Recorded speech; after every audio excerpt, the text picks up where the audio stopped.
I started in the industry with blonde dreadlocks in my hair, and then I cut them off when my mom had cancer. And then I started getting different roles because I now had the black hair as an Asian. So I started to finally embrace. I mean, when I was growing up, I wore blue contacts and I dyed my hair blonde because I was surrounded by media, and that's what I thought I was supposed to look like. So I tried to fit the mold. I did a show in Toronto, and it was a show that was, one of the first all Asian cast. Um, but it was a Canadian drama called Blood and Water. And at the, I think it was at the end, I actually spoke in front of the CRTC to help support the Rogers get a license for this network, Omni, multicultural license, I guess, or a license for the multicultural channel.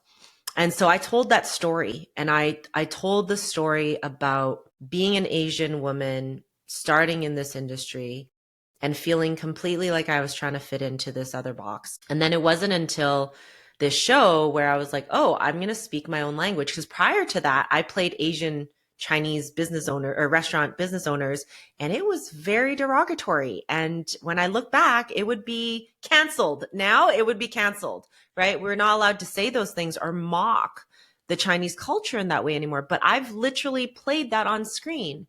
And so it absolutely shaped the way, as a person, in that saying it out loud in front of, a government board. I think it's going to be written history now because you'll find it on the government website in the past because these hearings are recorded for history.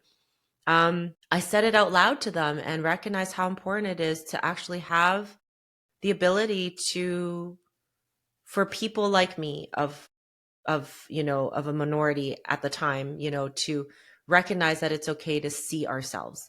And I found myself starting to finally embrace the fact that I speak Chinese, I speak Cantonese, I speak Mandarin, I'm Asian, I come from an Asian culture, strict parenting.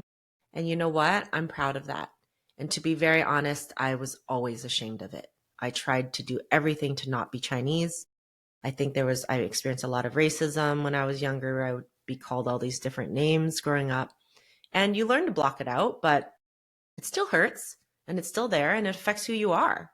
And so 100% it helped me embrace who I am. And I didn't grow up on one show as a character from a child to an adult, as I only started as an adult. But if I look back on the experiences and characters I've played as a specifically an Asian character, has definitely evolved over time. And so that I carry that with me as well.